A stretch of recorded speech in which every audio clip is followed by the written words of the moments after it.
comptable s'est réuni jamais mais kooku tey looy wax. lan kay wax.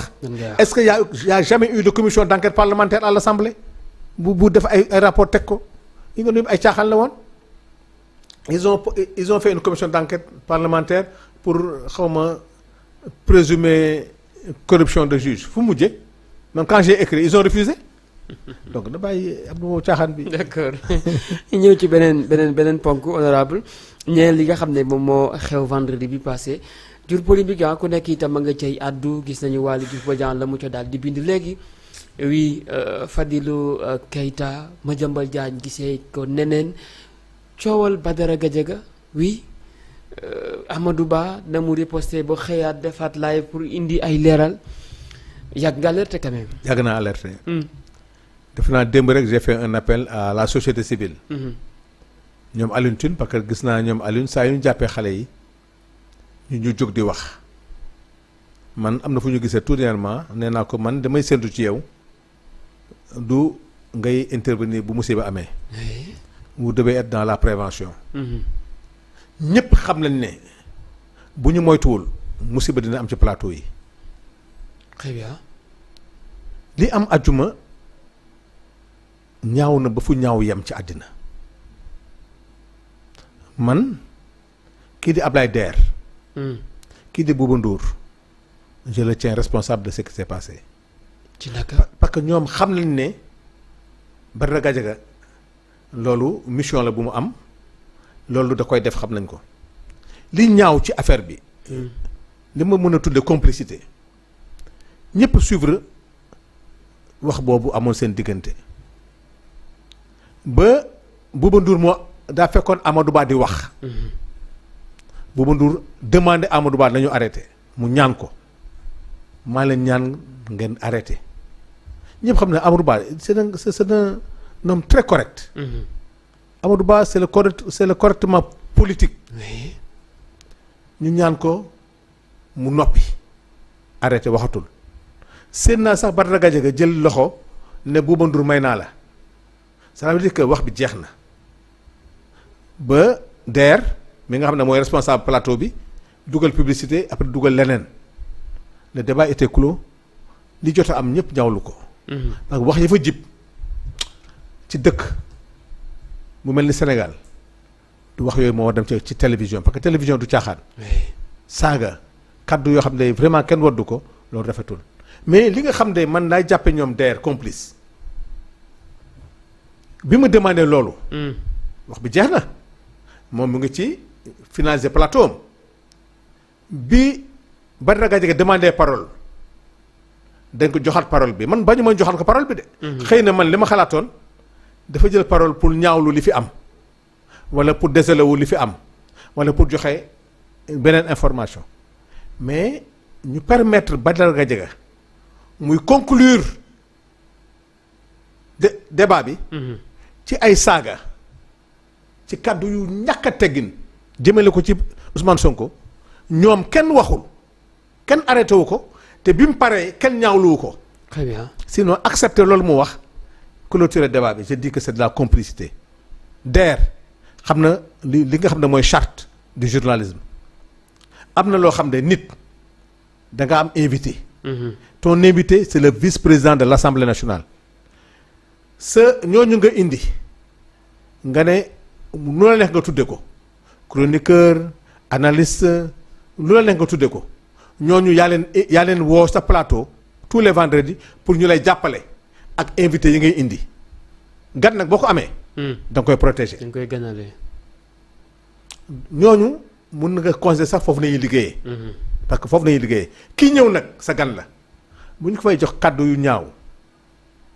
di ko toroxal pour troisième fois te yow réagiroo je considère que tu es complice moo tax Youssou Ndour nañuy interpeller.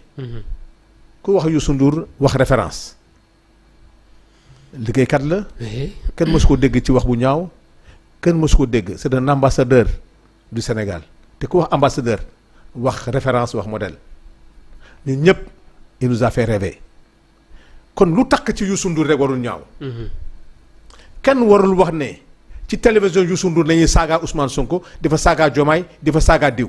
très bien. te tous les vendredis Badara Gadiaga Ousmane Sonko du moromam bës la de. ñëpp a ngi wax Badara ñëpp a ngi tàccu comme ni ñu sacrifié Abdou Nguer mais xam nga team Ousmane Sonko di répéter loolu mu wax je pense que ne ils sont allés trop loin on ne va pas faire un débat parce que ñëpp a ngi jóg. c'est pas la pertinence parce que Daouda mi na nga fa. oui xam-xam dëgg lay wax. yow aussi Thierno Lo. Thierno Lo nga fa et pourtant ñooñu ay kilifa lañu ay borom xam-xam ñoom mun nañ jàngal Badara. ak domaine boo munti de mun nañ dewal Badara politicien la ñoom xam nañ la Badara c'est un homme politique. c'est pas un chroniqueur. Badara Gadiaga c'est un Samba Dione sur un plateau. est-ce que mën nañu déglu Dame Mbodj ci li ci ni mu réagiré. dégguma sax Dame Mbodj. li xew ci sunu réew mi dafa ëpp. démb gis naa ci benn émission koo xam ne. BFM amu ko. ba day dem di falsifier BFM taxaw di saaga premier ministre.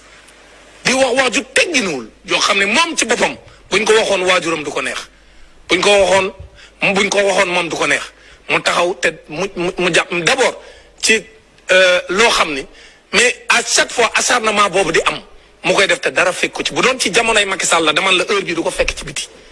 Macky Sall dem na fekk fi ay nit ci ay émission police xaar leen ci biti ñu génn ñu jàpp leen ba tàyyi yéen Walfadjri xam ngeen ci dara def na ko fi ci ay télévision koo xam day taxaw da am ay position ca fam toog ca télévision bi di ko wax lañ koy xaar mu ñëw jàpp ko kooku di taxaw wax lu mel noonu di ko répété waat vendredi bu jot mu ñëw defaat ko te dara du ko ci fekk kon jàpp naa ne ku ne ñun fii liberté d'expression am fi man au contraire dama gëm ne li ñuy def dafa ëpp. d'accord seetaan mi dafa ëpp munoo fi taxaw chaque vendredi nga taxaw saaga premier ministre nekk di xotti war ma premier ministre chaque jour. te dara la ci fekk chaque vendredi nga def ko defaat ko ba noppi ay tappalakate ki waaba jiba taxaw naan dañuy justifier loolu man jàpp naa ne régime bu bëgg a yàgg ci nguur da ngay tegaat lépp ci yoon képp ku tegul ci yoon ñu teg ko ci yoon parce que nag gis nga. bu ñu fi nekkee naan nous voulons faire vraiment ce qu'aucun régime n'a fait mooy ni ñun nañu rafetal. ku ñu mën a saaga nañ ko muñal ku mën a saaga premier ministre bu ko ci dara fekk ku saaga président de la république bu ko ci dara fekk ndaxte dañuy bañ ñu ni tuumaal ni ñun dañoo ñëw di jaay doole ndax Macky Sall da doon jaay doole ñun war ñoo def comme Macky Sall ñun defuñu le Macky Sall doon def fii ku reetaan kenn du la tëj ku takk brassaaru sa parti kenn du la tëj ku envoyé audio wax sa position te saaga woo kenn du la tëj ku wax sa xalaat ci réew mi saaga woo kenn du la tëj mais nag nañ waxante dëgg. laisser aller bi am nii dafa ëpp c'est-à-dire taxaw di saaga ñoo xam defuñu la dara te dara la ci fekk loolu man jàpp naa man ni benn sénégalais waru ko cautionner. te même. oui. gis nga Dame Mbodj. xoolee wax de. bu ñu deful ndànk. dinañ ko rëccu man gis naa ñoo xam de wax dëgg yàlla déglu naa leen ñaanu moon yàlla ñoon toog ci plateau. ak Badara non parce que gis nga kenn du nangu ñu saaga sa waajur. xam nga Pape Malick Ndour kan moo mën a wax Pape day saaga nit ñi pourtant Pape Malick muy wax des fois man du ma neex. des fois mu génne chiffres yoo xam ne boo doon chiffres yi mu génne sax jaarul yoon mais il s'oppose sur le plan économique day génn mu génne ay chiffres am keneen ak keneen. Pape Djibril Fall. keroog jël na parole wax premier ministre bëggatuma nga wax lii mais avec humour. keneen ak keneen Tafsir Coy il vient à l'Assemblée ñu wax mu jaar Aïssata Tall day jël parole wax keneen wax mais voilà de l'opposition Amadou Ba ñooñu ay boroom xam-xam lañu. opposition dafa baax ci réew su amul doo mën a gouverner. il faut une opposition forte. loolu la ñuy demandé. waaye ban opposition lañ bëgg. mais opposition bii nga xam ne nag. Badara Gadiaga wax dëgg yàlla man du ay affaire BFM du affaire CEP nit ñu ngi génne ci daara yi yaru problème de non c'est que man j'ai pas compris Badara Gadiaga pourquoi muy def lii kan moo ko sant. parce que Badara Gadiaga il n'a pas les moyens de s'opposer c'est un homme politique mais. tous les vendredis di nga gis nit jóg su ma ne comme loolu la maa ngi dem Walfadjri wala nit ndax li nga wax mu wax loo xam ne jaaduwul ci keneen. bu yàggee borom kër gi ngay sonal muy Youssou Ndour du Der du Bouba mun na dem sax ba takkal ci ku mel ne Bougane Gueye Dany am na média am ñëpp xam ne Bougane jël na option day xeex ak pouvoir jël na média am di ko xeexee xam nga loolu leer na. parce que Bougane politicien la. très bien mais Youssou Ndour man je considère que c'est pas un politicien. parce que média bi sax dafa am ñu ko dénk bàyyi ko mais bu demee ba média bi dérapé ba c'est par le canot. li nga xam ne moo ko moom te moom muy référence ci réew mi ci canot boobu la ñuy jaaree di saaga premier ministre di ko toroxal tous les vendredis man may ñaan Youssou Ndour na woowaat ñi nga xam ne ñoo yor parce que nag gis nga jàkkaarloo. ñun ñëpp dañ ko doon bëggee. gis nañu ñi fa nekkoon ci ay journalistes de grands journalistes gis nañ fi ñoom ñu bëri bëgguma citer tour parce que bëgguma mettre mal ñu bëri nekkoon na c'est-à-dire nekk na référence boo xam ne ñu bëri sax dañ ci doon inspiré wu mais tey ni mu mel nii. warul nekk tribune saagakaay surtout nag saagakaayu Ousmane Sonko boo demee Ndoumbelane mbaa nga dem jàkkaarloo c'est pas souvent mais Barthélémy Gadiaga loolu mooy mission sa kan ma ko sant. est-ce que loolu ndam la ci moom nga tiim Ousmane Sonko di wax kaddu yoo xam ne wóor na la ne lii du kaddu yu rafet boo parce que Barthélémy Gadiaga dafa am ay kilifa yoo xam ne ñëpp leen nawoon ñi xam ay papaam ñi xam ay nijaayam ñi xam këram ñëpp ne ñii ay nit ñu baax lañu. Barthélémy Gadiaga bien nga def politique comme ni nga ko daan defee ci Idriss Seck bi nga ko daan def daawoo saaga Barthélémy bi muy politique daawul saaga daawul xaste daan na opposé wu nag dem ci terrain bi. mais pourquoi tey nga nekk politique ñuy indi la ci média ñii di wax naan dañ la jox ñi naan joxuñu la yàlla rek a xam mais dama ne tey boo amee tey nekk dans une posture am fit di téem ku mel ni Ousmane Sonko premier ministre nga xam dëgg kan mooy Ousmane Sonko ak njaboot bi ki mu yor nga mën a taxaw ci télé di ko yàq yenn wax yi te mu am njaboot je pense que Badou tu es en train de faire des erreurs. man lii na ci génn Sénéra na jël mission correct nag wax dëgg yàlla na leen état bi joxaat les moyens pour def seen liggéey parce que nag Ablaye Der c'est lui le journaliste plateau bi moom la lépp lu ñu fay def day fekk mu neex ko. comme que li ñu fay wax du ko corriger du ko arrêter man dama gëm ne Ablaye Der kon xanaa li ñu fay wax da ko neex man nag j'ai beaucoup de respect pour lui mais li nga xam ne moo xew ñu bëri nag seen xol tàng na parce que kenn du nangu ñu saaga sa kilifa. oui Waly Diouf Bodian moom nee na les propos de Barthélémy Gadiaga méritent une autosaisine du procureur de la République. ah oui. saaga dañ ko tere ci réew mi. Barthélémy dafa saaga kilifa réew mi Ousmane Sonko n'est pas xam nga mën nga saaga sanu jollu sax mu jàll. xëy na ancien député la bon amul ora boobu mais Ousmane Sonko dafa am lu mu représenté ci àddina dafa am lu mu représenté ci Afrique. dafa am lu mu représenté ci Sénégal ba ni ko am na ñoo xam ne sax jàppe ko loo xam ne njaboot gi te amoo ci nga boo amee njaboot lu lee ngi ci. très bien. njaboot gi ñëpp ne sont pas comme Amadou Ba ñëpp ne sont pas comme Sanu Dione ñëpp ne sont pas comme keneen ak keneen te njaboot nag lépp lay uuf kon booy kooku boo koy saaga boo koy wax da ngay sóoraale njabootam te réew mi réewu jàmm la. réewu sutura la réewu teranga la. Barthélémy Gadiaga bu dee dañ ko sant loolu muy def na ko bàyyi na dem politique yi sol manteau bu dee day dellu réew mi mu dellu réew mi. bu dee day créer parti mu créer parti bu dee dafa bokk ci beneen parti mu dem bokk beneen parti buy toog ci plateau bi ñu xam ne Barthélémy Gadiaga représentant de tel parti moo toog. très bien mais lii am ni démb man de franchement parlé j'ai eu très mal. oui Fadilou Keita. nee na les dirigeants de TFM n'auraient pas accepté que la forfaiture Gadiaga perdure si ces attaques intempestives étaient dirigées contre Youssou Ndour. ah waaw wax dëgg yàlla. neexul loolu la fekkoon ci Youssou Ndour lañ ko jëmale. ah oui mu doon Youssou Ndour ah mais xoolal rek xam nga dañuy wax naan. nit balaa nga xam ne dara metti na. oui. jëlal li ngay wax. nga teg fa sa kilifa. c'est vrai amul képp kuy nit nag laa la wax te nañu fàtte ne plateau yi. ñu ñëpp dañuy wax ne dañoo bokk ci ay tarixa dañoo bokk ci ay diine mais ñooñu dañ koy déglu. est-ce que Barthélémy Gadiaga diine bi mu bokk tarixa bi mu bokk sëriñam boobu toog ci plateau di dégg ko muy génne baat boobu est-ce que loolu rafet na. dégg naa benn jour mu ne benn woy bu xale yi doon woy. gulu mu def ci wax dafa rafet nee na bi mu déggee woy bi. moom xam na woy bi li mu tekki. nee na moo woo xale bi xaw ma tegg woy bi parce que woy bi xëy na saaga la woon xëy na wax bu ñaaw la woon. comme que moom dem na ba dimension boobu. wax dëgg yàlla mu am xel mu rafet boobu. moo xam ne loolu wax bu ñaaw la mu intervenir ba loolu deñ loolu war na ko guider. très bien te Badou jotewul ak Ousmane Sonko dara. li mu jote Ousmane Sonko mooy opposition c'est normal. opposition Badou n'a pas le moyen de s'opposer à Ousmane Sonko. à part dem ci plateau yi saaga ko. parce que koñ bi mu dëkk. Ousmane Sonko bu fa yebalee nit ci vote kooku day gagné Badara Gadiaga. mais démocratie la c'est normal. xëy na mu nga dem ci plateau critiquer programme Ousmane Sonko li muy il peut waaye yow non dama ne damay jël Pape Malick Ndour nga xam ne suba ngoon mu ngi ci plateau yi mais dans une démocratie même Thierno Alassane sax.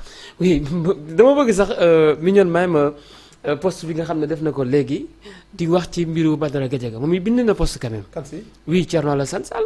ah d'accord. Il a écrit, voilà. Le député Thierno Alassane Sall a publié un post sur sa page X pour exprimer son indignation face à la tournure du débat public avec le parti Pastef. Selon le député, la République est loin d'être considérée par Ousmane Sonko et ses partisans. Dans cette nouvelle intervention qu'il a initiée il y a quelques mois dans le cadre d'une nouvelle option d'opposition, Thierno Alassane Sall affirme laisser son corps parler. Ci dernier paragraphe bi. On observe depuis la dernière prise de parole de Badara Gadiaga les appels répétés des dignitaires de dignitaires du régime plutôt mooy li ma doon wax sànq. ci ñoom Fadilou Keïta ak ñoom Waly Diouf Bodian à le faire taire. Un constat s'impose entre la République et leur parti. Les pastifiens plutôt ont choisi et ils n'ont pas choisi la République. Désormais, tout porte à croire qu'au Sénégal la loi ne s'applique plus qu'à la même façon à tous. Ceux qui détournent le regard devant cet effondrement auront demain, eux aussi, leur part de responsabilité. C'est irresponsable de sa part. Oui. Un député responsable de parti. Parti de valeur la wax ah. Parti République des valeurs. République des valeurs. Réewu Ngor. Réewu Ngor. Thierno Alassane wàcc nga sa ànd. C'est incroyable que Thierno Alassane. pour des problèmes politiques. Oui. muy soutenir ay saaga. Thierno Alassane je ne le reconnais plus. C'est que ça c'est de l'animosité ce n'est plus de l'opposition. Oui. Quand un parlementaire responsable de parti nga tudd sa parti République des valeurs. il faut mu expliquer lan mooy valeur. mooy valeur. yow ak ku mënti doon. Ousmane Sonko ñeme na taxaw ci plateau ne kuy saaga bokkoo sama njaboot. kuy saaga rek bokkoo sama njaboot. Oui. tey ay nit a ngi réclame de la religion musulmane. di def lu noonu. et pourtant il se réclame musulman mënoo ko dindi.